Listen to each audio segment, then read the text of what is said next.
আসসালামু আলাইকুম। পাকা আমে চলে এসছে।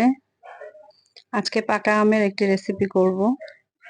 আমি এখানে 4টি আম নিয়ে ভালো করে ব্লেন্ড করে ছেঁকে নিয়েছি, যাতে কোনো আঁশ বা দানাদার কিছু না থাকে।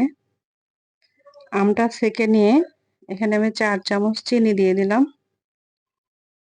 এটা আপনারা আমের মিষ্টি অনুযায়ী পরিমাণ করে দিবেন, যে যেমন মিষ্টি খান। এরপর আমি 1 চামচ বেকিং পাউডার দিয়ে দিলাম। বেকিং পাউডার দিয়ে চিনি দিয়ে ভালো করে মিক্স করে নিতে হবে, চিনিটা গলে যাওয়া পর্যন্ত। চিনিটা গলে আসলে একটা ডিম ভেঙে দিয়ে দিব। তার আগে কিছু তেল দিয়ে দিলাম, সয়াবিন তেল। চাইলে এখানে আপনারা ঘি ইউজ করতে পারেন, বাট তেলটা দিলে আমার মনে হয় বেটার হয়। হাফ কাপের পরিমাণ তেল দিয়ে সয়াবিন তেল দিয়ে দিয়েছি। এটাও খুব ভালো করে মিক্স করে নিতে হবে।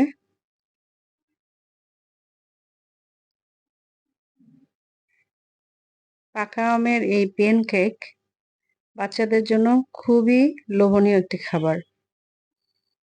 আপনারা বাসায় ট্রাই করে আমাদেরকে ফিডব্যাকটা দিবেন।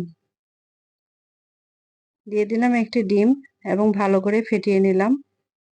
এবার দিয়ে দেব কিছু ময়দা। ময়দা পরিমাণ মতো দিবেন, যাতে বেশি শক্ত হয়ে না যায়। আমার কাছে মনে হচ্ছিল একটু ঘন হয়ে গেছে, যার জন্য আমি সামান্য একটু লিকুইড দুধ দিয়ে দিচ্ছি।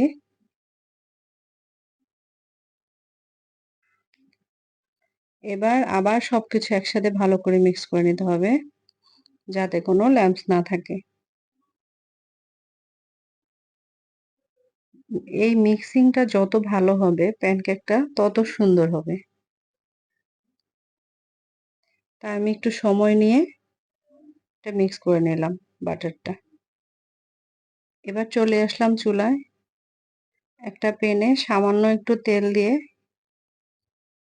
তেলটা প্যানের মধ্যে ছড়িয়ে দিয়ে মুছে নেব টিস্যু দিয়ে, যাতে প্যানকেকটা লেগে না যায় আর তেল তেল ভাবটাও যাতে না থাকে। এরকম একটা গোল চামচ নিয়ে নেবেন, তাহলে হচ্ছে প্যানকেকের শেপটা সুন্দর মতো গোল হয়ে আসবে।